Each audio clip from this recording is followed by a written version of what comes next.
Well, a warm welcome to everyone tuning in. I'm Carty, and today we're diving into Solace Financial's investment and economic snapshot for September 2024. It's been a busy month in the financial markets, but first of all, let's go over the highlights. The Australian share market reached all-time highs during September. The US Federal Reserve cut interest rates by 50 basis points. And over in China, major monetary and fiscal policy stimulus packages were announced, causing Chinese shares to soar. Globally, it's been a strong finish to quarter three. The MSCI World Index in US dollar terms closed the month 1.87% higher, while Australian dollar returns were flat due to a stronger Aussie dollar. The US Fed's big rate cut and China's massive stimulus package helped push global equity markets higher. Here at home, the S&P ASX All Ordinaries rose 3.45%, hitting new highs and delivering the best September quarter since 2013. Small caps really led the charge, with the Small Ordinaries gaining just over 5%. The big winners for the month were the materials sector, up a whopping 13% thanks to China's stimulus, and information technology, which climbed 7.36%. On the flip side, defensive sectors like healthcare and consumer staples lagged, with falls of 3.2% and 1.7% respectively.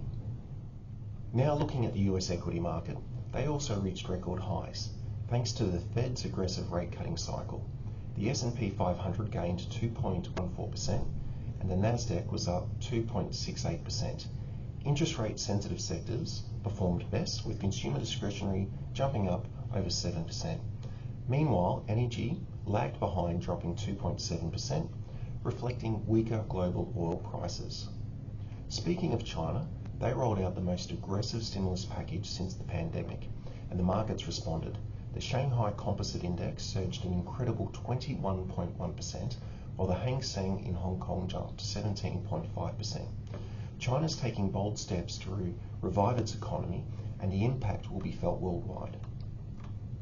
In the commodity space, we saw copper and iron ore prices rise significantly, up 12.9% and 8.4% respectively, driven by demand expectations from the US and China. But oil prices had a tough month, falling 7.7% due to concerns about oversupply. Looking at the bond markets, the Australian 10-year bond yield held steady at 3.98%, while the US bond yields dropped after the Fed rates cut, finishing at 3.79%. All eyes are on interest rates, and this will continue to shape the bond market movements in the months ahead. On the economic front, the Reserve Bank of Australia kept rates on hold at 4.35%, while inflation trends lower. Over in the US, the Fed's rate cut was larger than expected, with more cuts potentially on the way before the end of the year.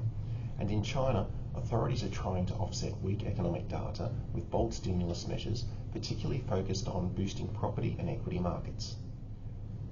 Looking forward, many markets are trading at near all-time highs, with moderating inflation and resilient economic growth giving investors confidence. However, potential risks remain, particularly from weakening labour markets and consumer trends.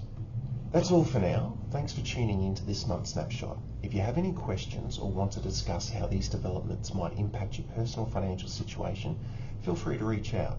We'll be watching how these factors play out, and I'll be back next month with more insights.